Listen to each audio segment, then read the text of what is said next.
Babe, can you feed the dog before you go, please? Andre and I had only been going out for a couple of months when some offensive tweets he'd written years before we met were picked up by the press.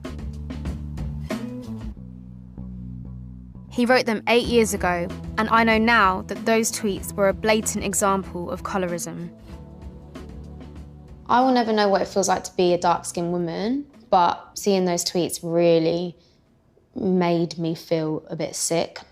And I was really upset because I was just like, who is this person? Like, this is horrible. Because that wasn't the person that I knew.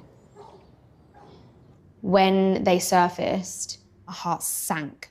So I was just like, that is not the person that I met. It sounds like a child, like a silly child, like. This is what happens when you're kids and that.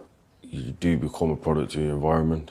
So whatever you are around every day and you're not educated on it or exposed to why it's wrong or whatever, then it kind of sticks. But still, though, to have those views at that time... there's no excuse at all. When it all came out and stuff, like, so obviously I was embarrassed, ashamed, disappointed. Same time I had to be a man about it. I've made that mistake and I've learnt and I've educated myself and grew up to understand how offensive and how wrong it was what I did. I didn't even understand racism really when I was young. We all used to diss each other and whatever.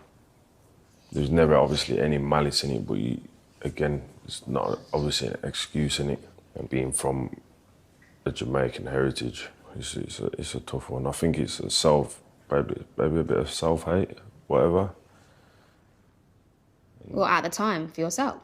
Nah, I think it was a black thing. I think it happens now, still in Jamaica. People don't want to be dark-skinned in Jamaica a lot of the time. There's a lot of bleaching and whatever going on, and it's not cool to be. It's cool to be lighter. You pick up on these things as well. You know what I mean? Maybe it was easy for a light-skinned person like myself to joke about it. Because it's like, how would you feel if someone said that about,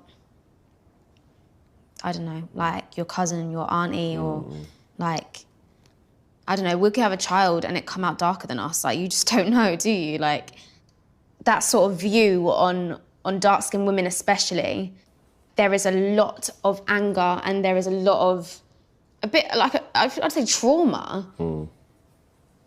Because those views that you might have had back then, like, adds to the way that dark-skinned women are viewed. This whole thing about light-skinned girls being prettier or whatever. It's almost like people probably are being conditioned to think that, because you're seeing it everywhere. You're hearing it in music. You're seeing it in magazines. Don't you feel there's something in that? The more you see something, the more you hear something, that's just what you know and what you think. And dark-skinned people are just not represented enough.